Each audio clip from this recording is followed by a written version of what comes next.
Here in the Andes Mountains, a rose blossomed, nurtured by the grace of God and sustained by her tremendous faith.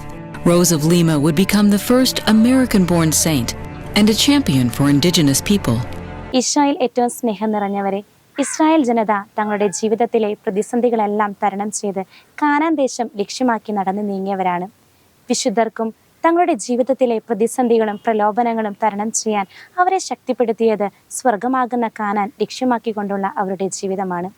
ഇന്ന് നാം ലീമായിലെ വിശുദ്ധ റോസിനെ പറ്റി ചിന്തിക്കുമ്പോൾ, ലീമായിലെ വിശുദ്ധ റോസും തൻ്റെ ജീവിതത്തിലെ സുഖ സൗകര്യങ്ങളും തൻ്റെ സൗന്ദര്യവുമെല്ലാം വിശുദ്ധ പൗലോസ്ലീഹ പറയുന്നത് പോലെ ഉച്ഛിഷ്ടമായി കരുതിയവളാണ്. ഗാസർ ഫ്ലോറൻസിൻ്റെയും മേരി ഒലിവയുടെയും മകളായി പിറന്നവളാണ് ഈ വിശുദ്ധ. അക്കാലത്തെ സ്ത്രീകൾ തങ്ങളുടെ മുഖത്തിൻ്റെ സൗന്ദര്യവും കൈകളുടെ മൃദുലതയും ഒന്നും പോകാതിരിക്കാൻ കഠിനമായ ജോലികളൊന്നും ചെയ്തിരുന്നില്ല.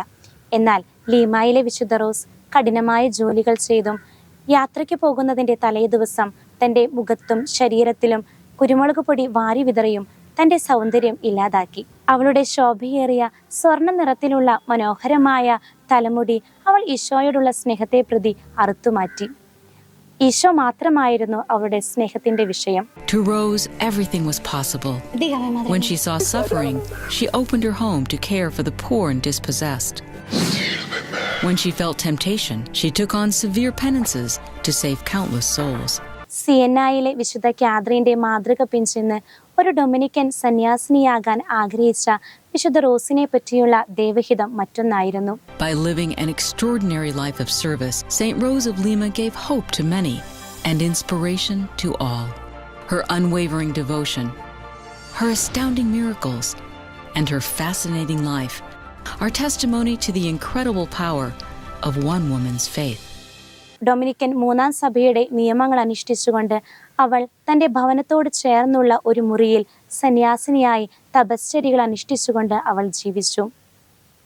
ആരുമറിയാതെ 1 ഇഞ്ച് വീതിയുള്ള ഇരുമ്പ് കൊണ്ടുണ്ടാക്കിയ തുടൽ ധരിച്ച അവൾ ഒരിക്കലും വേദന കൊണ്ട് അത് അഴിച്ചു മാറ്റാതിരിക്കാൻ വേണ്ടി അതിൻ്റെ താക്കോൽ കിണറ്റിലിട്ടു. വെള്ളവും റൊട്ടിയും മാത്രം കഴിച്ചുകൊണ്ട് അവൾ തൻ്റെ ജീവിതം തപശ്ചര്യകളാൽ അലങ്കരിച്ചു. അതേ പ്രിയമുള്ളവരെ, ദൈവം നമുക്ക് ദാനമായി നൽകിയതാണ് ഈ ലോക വസ്തുക്കളും ബന്ധങ്ങളും ജീവനും സൗന്ദര്യവുമെല്ലാം. ഈ ലോക വസ്തുക്കളെല്ലാം അവയെ നൽകിയവനെ സ്വന്തമാക്കുന്നവരാണ് യഥാർത്ഥത്തിൽ ഭാഗ്യവതികളും വിവേകമതികളും. വിശുദ്ധാത്മാക്കളെല്ലാം ഈ ഭാഗ്യം സ്വന്തമാക്കിക്കൊണ്ട് നമുക്ക് മുൻപിൽ വെല്ലുവിളിയായി മാതൃകാ സ്തംഭങ്ങളായി നിലകൊള്ളുന്നു. ഒരു ക്രൈസ്തവന്റെ മരണം എത്രയോ മനോഹരമാണ്. അവന് നഷ്ടപ്പെടാൻ ഒന്നുമില്ലെന്ന് മാത്രമല്ല, അവന് ലഭിക്കുന്നത് നിത്യമായ ആനന്ദം തന്നെയാണ്. ഈ ലോകം നമുക്ക് വെച്ചു നീട്ടുന്ന സുഖ സൗകര്യങ്ങളെല്ലാം വേണ്ടെന്ന് വെക്കുന്നവർക്ക് ലഭിക്കുന്നത് നിത്യമായ ആനന്ദമാണ്. അതിനായി നമുക്ക് നമ്മുടെ ജീവിതങ്ങളെ ക്രമപ്പെടുത്താം. നല്ല ദൈവം നമ്മെ അനുഗ്രഹിക്കട്ടെ.